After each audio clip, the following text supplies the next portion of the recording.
meu canal. Aqui vamos tratar de assuntos interessantes. Fica ligado no nosso canal, se inscreva, dê o seu like e vamos ao que interessa. Bom, gente, e nós vamos começar essa nossa segunda aula.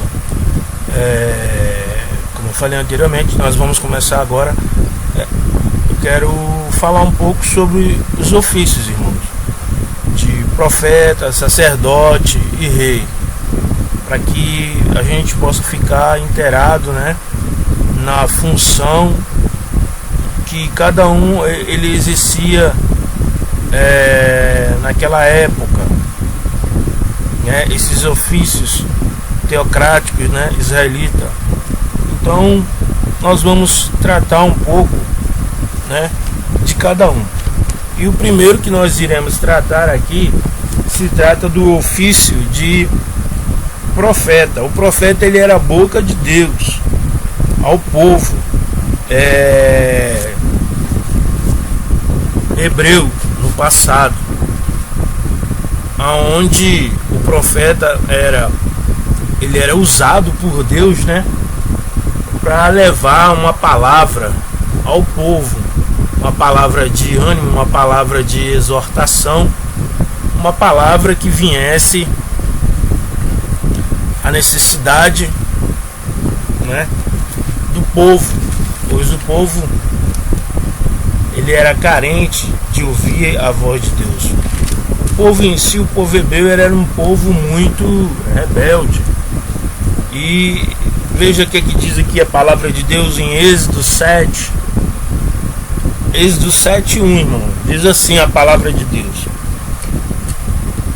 Então disse o Senhor a Moisés: Vê que te constituí como Deus sobre o Faraó, e Arão teu irmão será teu profeta.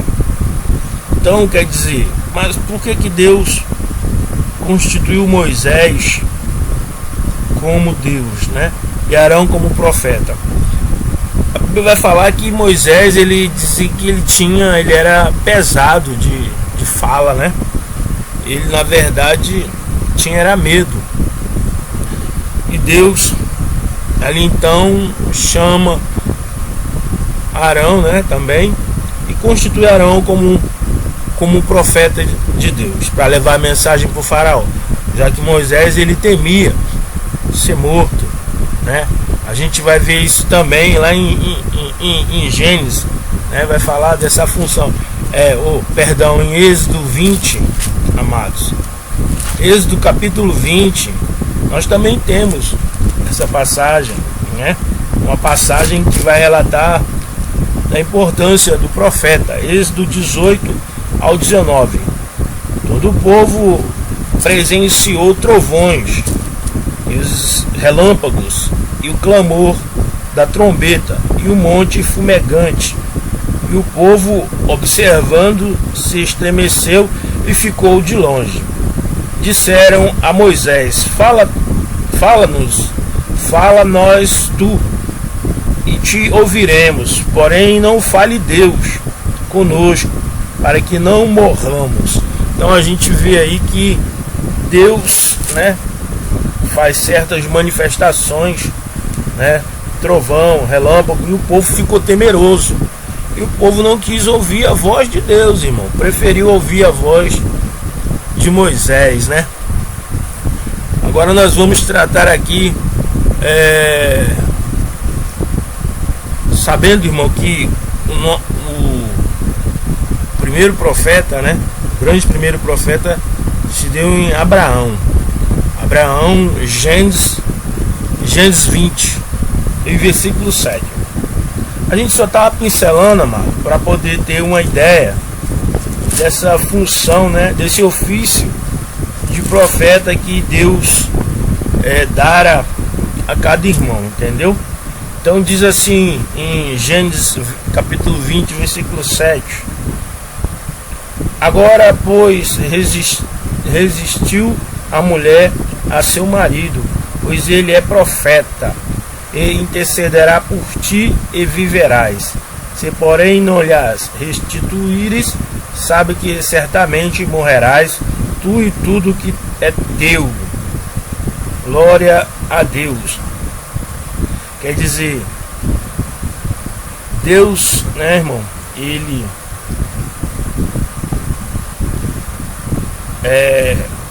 usou aqui, né? Ele disse para quando Moisés estava aqui na terra de Negueb, né? Habitando entre os caldeus, Deus usa a Abraão, né? Porque ali as pessoas ficaram. Abimeleque, ele desejou, né, a mulher, a Sara. E parece que era um costume desse povo, quando via alguma mulher formosa, eles tomarem ela para si, se ela é independente dela serem casadas ou não. E aí pegaram a Sara, né?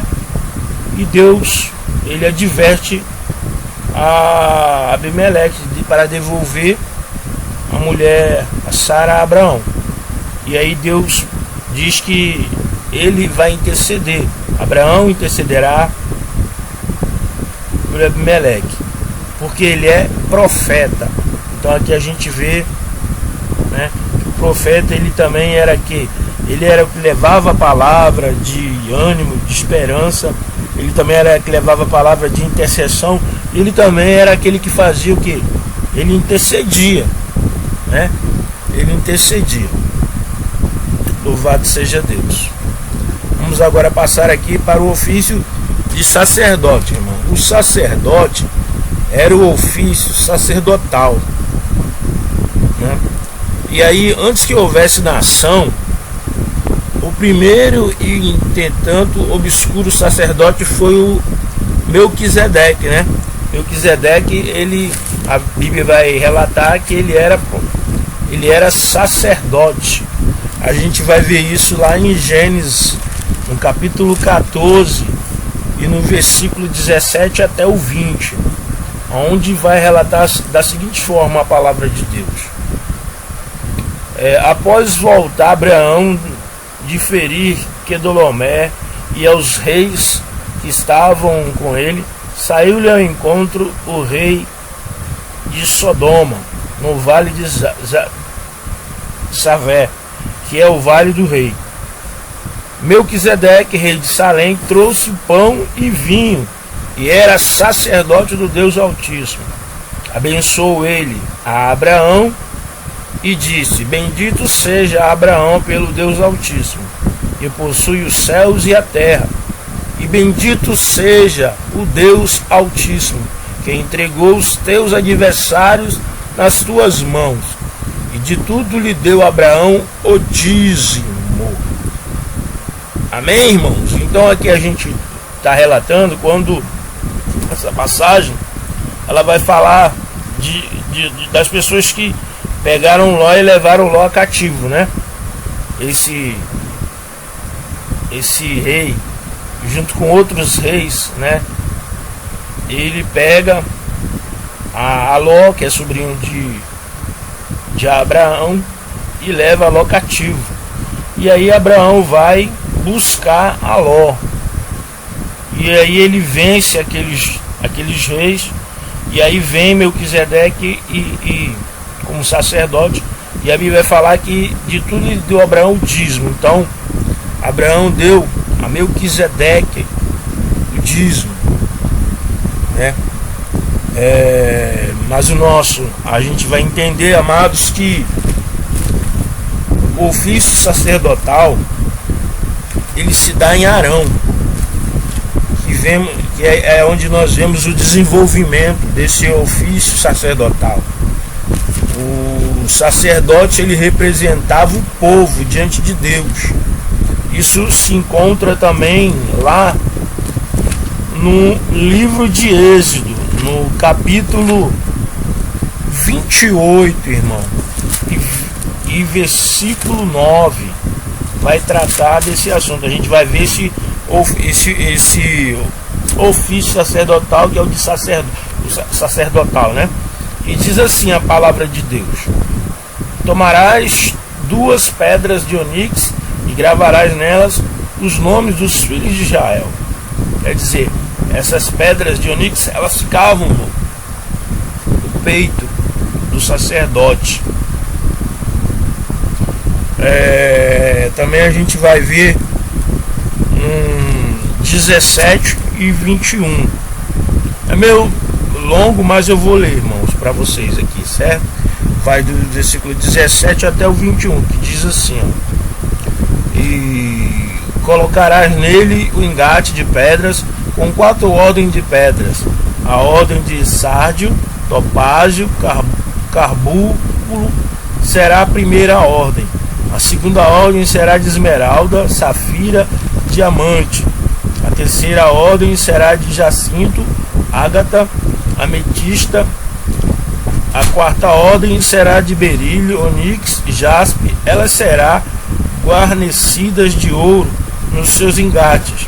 As pedras serão conforme os nomes dos filhos de Israel, 12, segundo os seus nomes. Será esculpidas como sinetes, cada um com seu nome, para as 12 tribos. Para o peitoral farás correntes como cordas de obra, traçadas de ouro puro. Também farás para o peitoral 2 argolas de ouro, e porás as 2 argolas nas extremidades do peitoral. Então meterás as 2 correntes de ouro nas 2 argolas das extremidades do peitoral. As 2 pontas das correntes prenderás nos 2 engates e porás na obreira da estola sacerdotal. Frente dele farás também 2 argolas de ouro, e as porás nas 2 extremidades do peito, na sua orla interior, junto à estola sacerdotal. Farás também 2 argolas de ouro, e porás 2 obreiras à escola sacerdotal abaixo, na frente dele, perto das suas junturas, sobre o cinto de obra esmeralda da estola sacerdotal, e ligará o peitoral com as suas argolas, as argolas da estola sacerdotal por cima, com uma fita azul, para que esteja sobre o cinto da estola sacerdotal, e nunca o peitoral se separará da estola sacerdotal. Assim Arão levará os nomes dos filhos de Israel no peitoral do juízo sobre o coração, quando entrar no santuário, para memória diante do Senhor continuamente. Amém? Então, irmão, o sacerdote ele levava no peitoral, né, essa estola sacerdotal com 12 pedras que representava as 12 tribos de Israel. E isso, irmão, demonstra o que? O amor, né, que Deus tem pelo povo hebreu, que hoje são os judeus, né? O afeto, levar a estola sacerdotal junto ao peito, ao coração, né? Demonstra o sentimento de amorosidade, né? De amor, de zelo, de cuidado para com o povo hebreu que Deus tinha, amados. Agora nós vamos falar um pouco do ofício do rei, né? O ofício de rei ele começa em Israel de uma forma meia conturbada. Há uma rebelião, né? Na verdade, o povo de Deus ele vê as outras nações com reis, e aí ele deseja, irmão. Eles não entendem muito bem, mas eles veem que eles ali não têm um rei para com as outras nações, e eles desejam, né, um rei. Samuel de antemão ficou meio assim, meio triste, né, com essa atitude do povo, mas Deus disse para Samuel: olha, Samuel, o povo não está te rejeitando não, está rejeitando a mim, não te preocupas. E aí Deus disse: olha, vai lá, né, e diz para o povo o que é ter um rei, né? Quais são as obrigações do povo diante de um rei. E Samuel, a Bíblia vai relatar que Samuel foi diante do povo, irmão, e expressou ao povo como é que seria ter um rei e quais seriam a obrigação desse povo diante do rei, né? O rei, Deus havia legislado sobre o ofício, né? Lá em Deuteronômio a gente vai falar, a gente vai ver isso. Deuteronômio 17, do 14 ao 20. O povo de Deus, irmão, era um povo meio coração duro, inconstante, não queria assim muito tão desligado com Deus, né? A eleição e os deveres do rei. Eu vou ler aqui para vocês, irmão, certo? Eu já falei um pouquinho, mas eu vou ler, está na palavra de Deus. Quando entrares, né, a eleição e os deveres de um rei. Ó, quando entrares na terra que dá o Senhor teu Deus, e a possuíres, nela habitareis, e disseres: estabelecereis sobre mim o rei, como todas as nações que acharem em redor de mim. Estabelecerás com efeito sobre ti como rei aquele que o Senhor teu Deus escolher, homem estranho que não seja dentre os teus irmãos, não estabelecerás sobre ti. Quer dizer, Deus está dizendo, ó, aquele que não for hebreu não pode ser rei. Tem ninguém estranho, nenhum estrangeiro. Tem que ser da nação, tem que ser filho da nação, né? E assim um dentre eles, irmãos, não estabelecerás sobre ti, né? Entre eles, porém, este não multiplicará para si cavalos, nem fará voltar o povo ao Egito. Ao Egito para multiplicar cavalos, pois o Senhor, vosso Deus, nunca mais voltareis por este caminho. Tampouco para si multiplicarás mulheres, para que o seu coração não se desvie, nem se multiplicará muito para si prata ou ouro. Quer dizer, Deus dá uma o rei não pode ter muitas mulheres e também não pode ter muita riqueza, né? Para que o coração dele não viesse a se desviar da presença de Deus. Também, quando se assentares no trono, o seu reino escreverá para si um translado desta lei, um livro do que está diante dos levitas, sacerdotes, e o terá consigo, e nele lerá todos os dias da sua vida, para que aprenda a temer o Senhor, seu Deus, a fim de guardares todas as palavras desta lei e estes estatutos para os cumprir. Então, Deus ali, ele diz também que o rei, ele terá um livro, né, diante dele, onde ele vai estar sempre meditando neste livro, para que ele não tenha o coração corrompido, né? Então a gente vê aí a função do rei. E a nossa conclusão sobre esses três ofícios os profetas, os sacerdotes, os reis do Antigo Testamento tinham seus ministérios completamente vinculados à lei.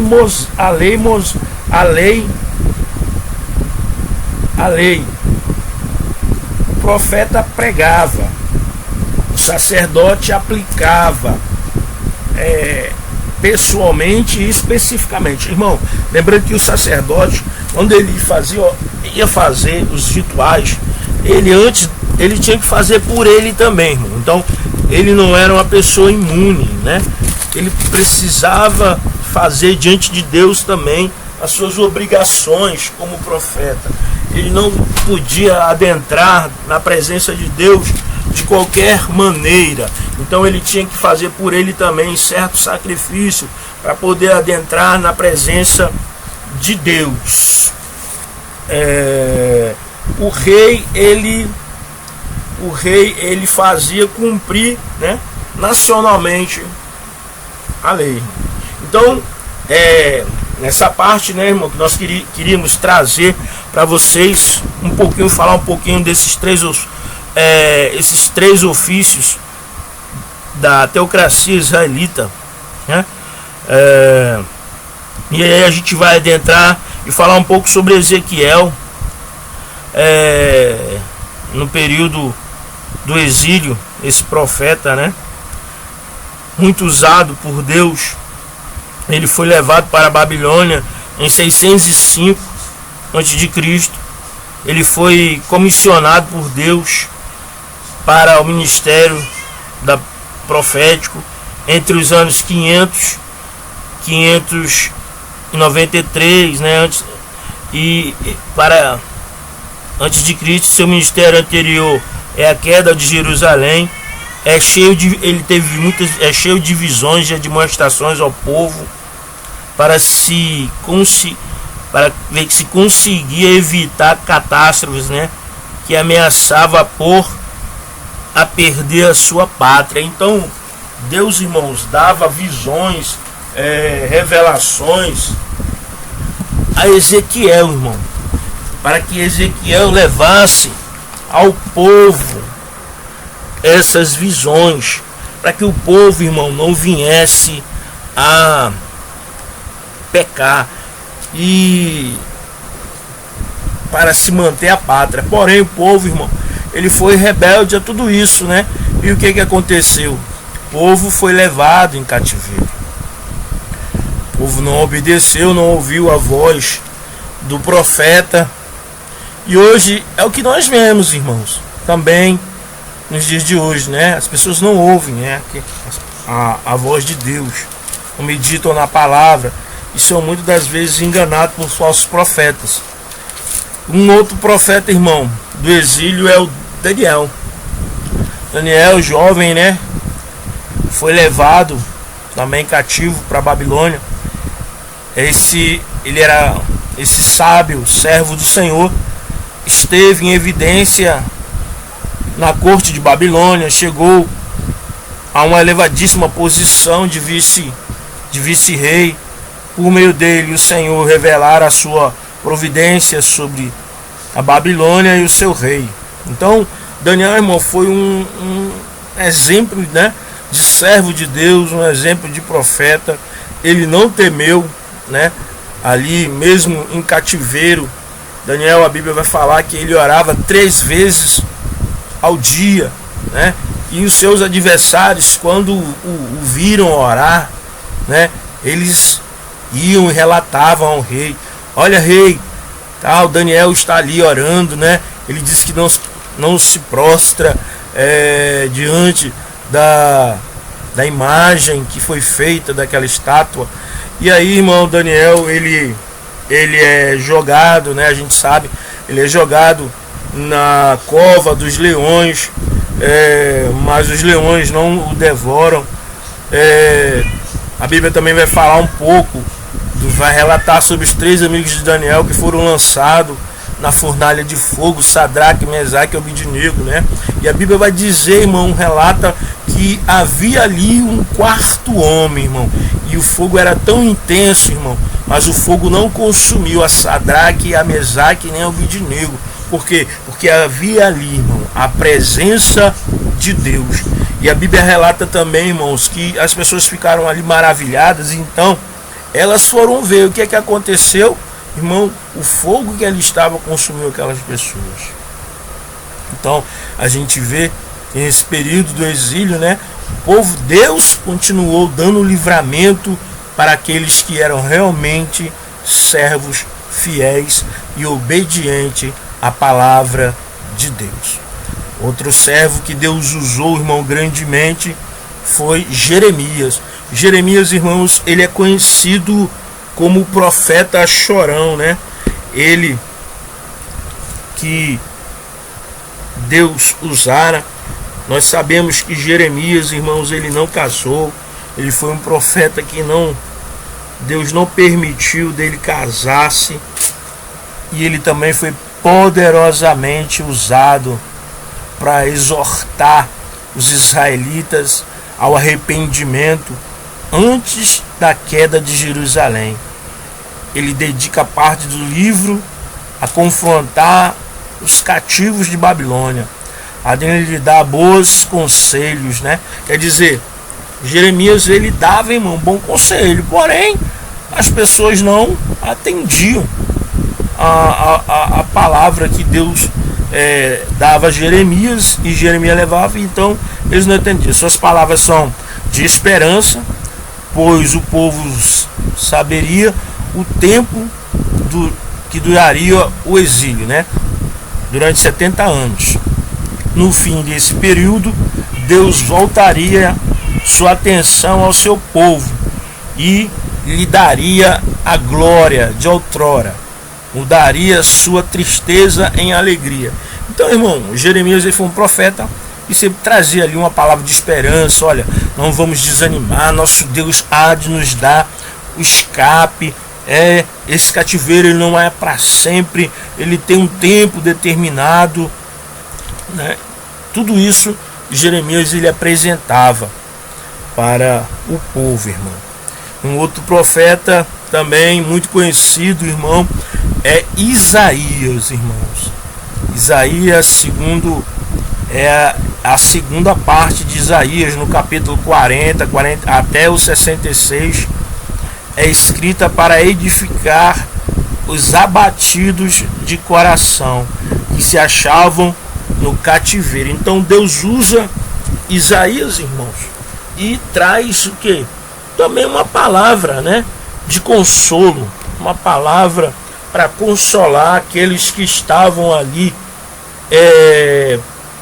encarcerados, em cativeiro, passando por momentos difíceis, por momentos, irmãos, de crise. E eu não vou ler tudo, irmãos, porque se eu for ler, mas eu vou ler apenas uma parte. Aqui está no capítulo 40, diz assim: consolai o meu povo, diz o vosso Deus. Falai ao coração de Jerusalém. Bradai-lhe que já é findo o tempo da sua milícia, que a sua iniquidade está perdoada e que já recebeu em dobro das mãos do Senhor, por todos os seus pecados. Vós do que clama no deserto, preparai o caminho do Senhor e endireitai no ermo a vereda a nosso Deus. Louvado seja Deus. Então, irmão, aqui a gente vê esse relato, né, onde Isaías ele vai declarar que o Senhor vem, né, para trazer, né, a tão esperada alegria a Israel, ao povo hebreu que passara por este momento, irmãos, difícil. Amém?